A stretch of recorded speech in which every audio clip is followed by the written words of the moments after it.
Sorry, I can't hear you. Sorry, I needed to just flash it on and off. Can you hear me better now?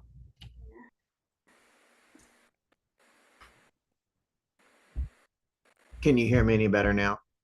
Yeah. Okay. All right, good. Sometimes I need to turn it on and off again to get it to work. Okay. So I was saying, so welcome to our performance seminar. We've got two more people playing, so I'll give it a second and see if they come in here. All right, and Mason's here. And okay, so we're just waiting on Ian. But we can go ahead and start here in just a minute. So just to both of you, make sure I think you all have got your setup ready. Just make sure your original sound is ready to go. So that when it's your turn to play, I'll go ahead and put your music up, but you can tell us the name of your piece and the composer, and then whenever you're ready to start, you can start. Okay, so how about let's see. Um, Mason, are you ready to start us out? Yeah. Okay, terrific. So can you tell us What is? what you're playing today and the composer? Okay, wait. Let me just find my piece for a second.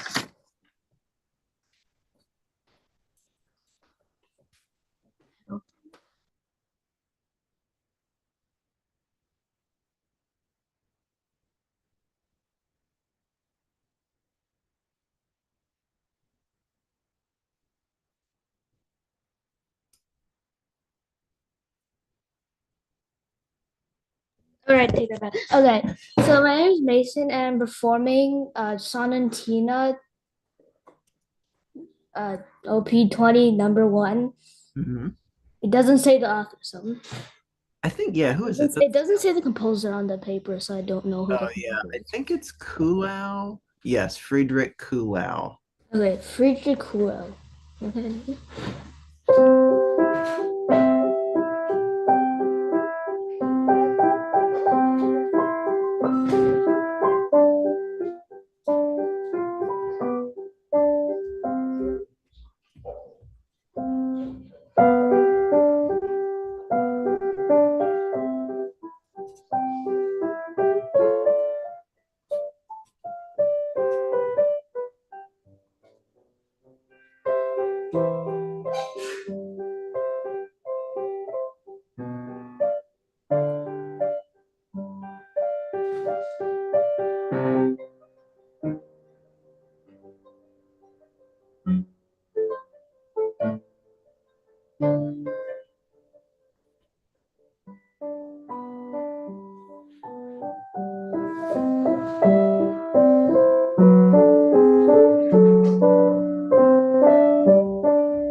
Okay.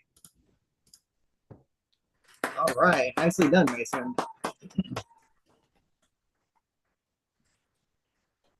All right. Great work. Okay. So hold on here. So I'm going to do something a little differently than I usually do with a performance seminar today. So I think let's move on to I'm still waiting on Ian. So let's move on to Isabel. Are you ready to play your piece right now? Yeah. And I say that because I think there's some common features that we can talk about. Um, all right. So if you're all set up, Isabel, and you've got your original sound ready, just tell us what piece you're playing and the name of the composer, and then you can go ahead and start whenever you're ready. Okay. I'm Isabel, and I'll be playing Sonata by Mozart. Mm-hmm.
Right.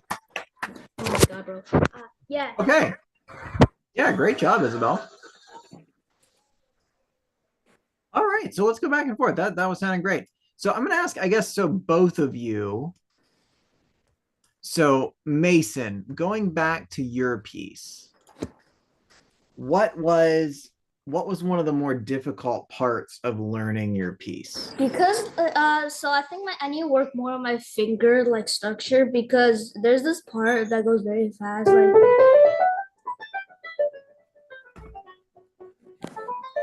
that fast, but like my fingers like are not, and they slip off, so I play with a lots of wrong notes. Yeah. Well, that was I could still tell you put a lot of work into that. So it was still sounding good. If you want it, we'll go over a couple things. But what were you happy with in your performance there? Like the rhythm for like a lot of parts except for like the parts that uh yeah. Hmm. Yeah, well, I mean that those are going to be the flashiest parts. So those are tricky. Um, and then so same with you, Isabel. So can you tell us a little about so what was the most challenging thing about working on your piece that you were? I think it was probably the memorization and also like the scales, like in the left hand and right hand. And I also had a little bit trouble with the dynamics, just like bringing them out. Yeah, what part what about the memory was difficult? I think it's like mainly this part, like Okay, so I was just wondering if it was a certain part or was it because of the length of the piece or what, you know. Um, yeah, that's a little tricky because it feels like your hands are skipping all over. Okay. So the reason I kind of I'm gonna work with you both sort of together because there's some similarities, right? So Mason, do you know when so when was what's Friedrich Kuhlau? When was he active as a musician and a composer? When did he live?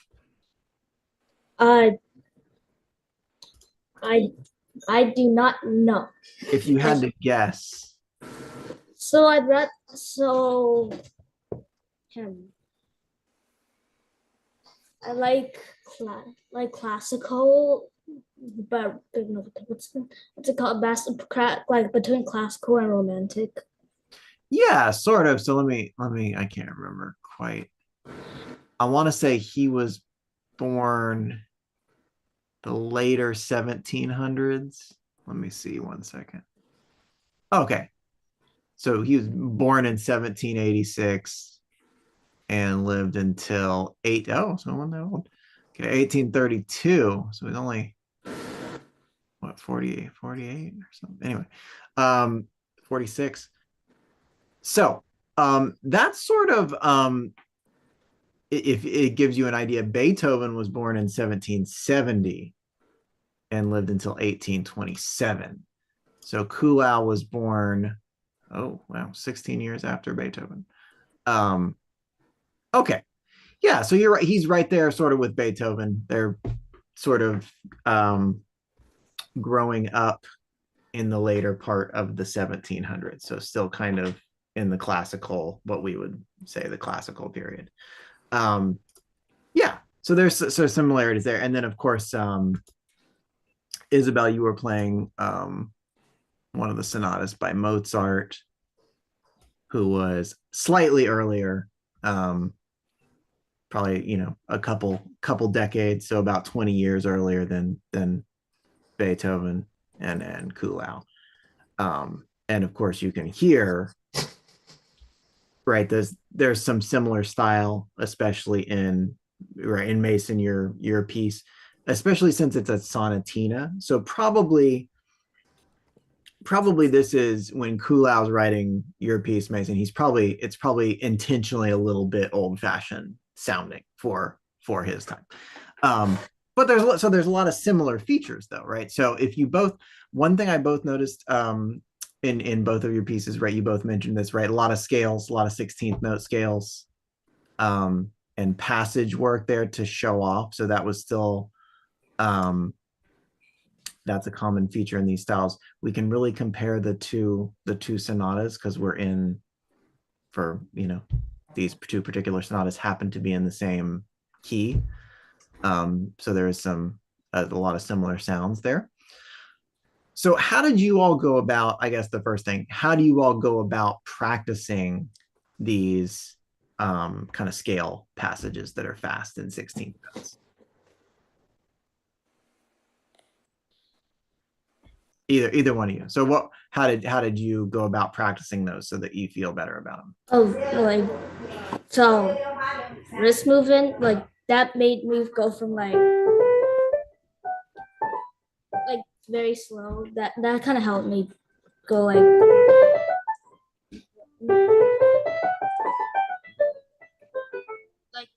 little bit faster.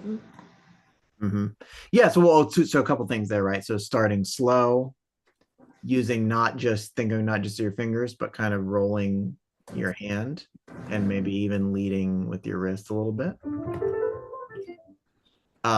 That can help. And of course, right, yeah, slow practice. Isabel, what kinds of things did you do to practice your runs? I took them in like I practiced in very small sections, and I Mm, did it very slowly, and then mm, I just sped it up with metronome, and I just like mm. looped it over and over again. Yeah, and so one of the right, I'm assuming one of the tricky parts. I'm just gonna see this as an example because it's the left hand, right? So that probably I know Isabel, but besides being in the left hand, right? One of the tricky things, right, is practicing the cross when you have a actual kind of like a full scale where you're going through all the notes, right? You're going to have these moments where you're either crossing over or crossing under. Those are usually the trickiest parts, right? Um, how did you all go about thinking about navigating that?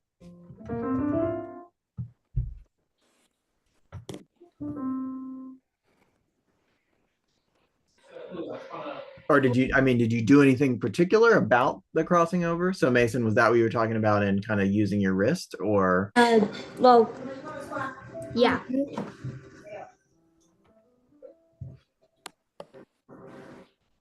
Yeah, I guess. And so, yeah, same Isabel.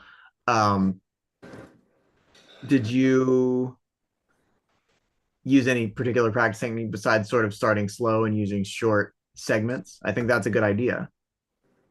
I just like Um, really paid attention to the finger numbers. Just make Mm, because yeah. And I know, so that the part you mentioned, right? That's probably particularly tricky because the F scale has a different finger. Um, and yeah, so there's all sorts of these scales are actually a little bit different because they're moving, you're kind of migrating to a different location each time. So yeah, you get some odd crossover, like four crossing over, um, or different, it's a different note every time, right? So I know that's probably tricky to memorize too. Um, yeah, so that's one aspect of this. Um, and you all both, it sounded like you all had done good a lot of with all these practicing techniques. So when you do this, right? So remember, as you practice slowly, you want to think about a combination of obviously we're moving our fingers and you're keeping your fingers nice and like this, right? So and the main thing is you want to think of bending from here when you put your fingers that way. That the reason you do that way the kind of the weight from your hand and your arm can transfer into your fingers easily. If it collapses, they don't really move very well, and you can't really bring the weight of your hand, right? So that's part of the reasoning behind keeping your fingers like this. They're easier to move, and they're easier to connect with your arm when you do that. So that's really the main thing when you're practicing slow. Make sure you're nice and connecting each finger. um, One other thing that I noticed is in both of these pieces, right? You have some interesting articulation where notice, like I guess like right here, right? You have a whole group of slurred notes and it ends in a staccato note. What does that mean articulation wise?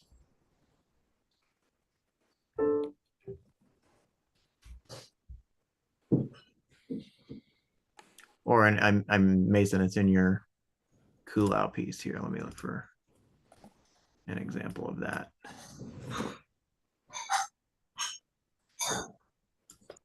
So this is one thing I heard this done a variety of ways in both your pieces, which is why I'm asking.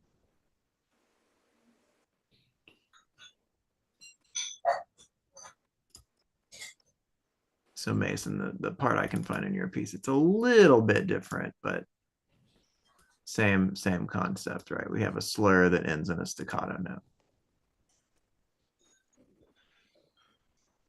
So what do y'all think that means to do? Like do play like then so like at the end of the slur you're gonna kind of just like let your hand bounce off because you're playing it shorter because it's a staccato. Yeah, right. So what is it? Yeah, what does it mean to play a note staccato? And I mean, you kind of just said it. Is that you want to, so staccato means literally it means separated. So you want to leave space after the note. So in other words, thinking about it this way in terms of the sound, right? Staccato is all about what happens after you play the note, not before. And then, the legato means, Connected. yeah, so almost, and this is it's hard to do on the keyboard, but you want it to sound almost like you're smoothly connecting between notes. This is really something that like string instruments and wind instruments can do really well, because you can change your fingers as you're keeping your bow going. Or I mean, if you're on a wind instrument, you can keep blowing a constant note and just change your fingers and it will smoothly move to the next note. Right? Piano, we kind of have to do a trick where you kind of hold your finger down for a little bit and then right. But yeah, so it means to connect the notes, right? So what I wanted to guard against, and this is something I noticed in both of your performances, and this is a detail, but something definitely that you can all work on for a little bit more polish. When you have the staccato, remember that it's not about how you come into the note, it's about lifting away, right? So instead of, let me play, where's the run? Oh, where are we at? G, let me see where we're at.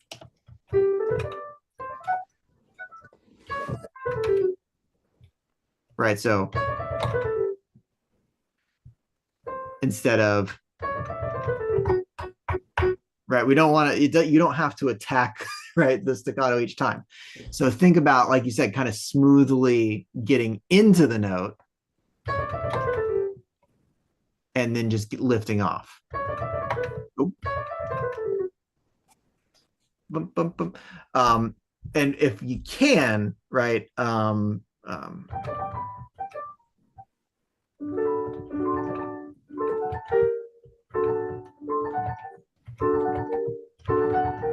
right, if there's no accent, try to make it. I know this is tricky in the Mozart too. Right. You don't want to try and attack. See if you can lean into that smoothly. Right. And kind of have it, the staccato be just a short ending rather than too much pointedness to this. Does that make sense to you both? I know that can be tricky. So really nice job. I could tell y'all had both worked really hard. There's some, especially in this classical style, there's a lot of finger work and scales that are really in the foreground. So that can be tricky to practice. But remember all four of those practice techniques that y'all talked about, right? So breaking them up into shorter bits that you can then practice, right? The kind of watching your finger position and playing slowly, your hand motion, memorizing the crossover points, right? Those are all excellent ways to take that back and practice that too. All right, so great job, y'all. I'll see you later. Thanks for coming. Bye, everybody.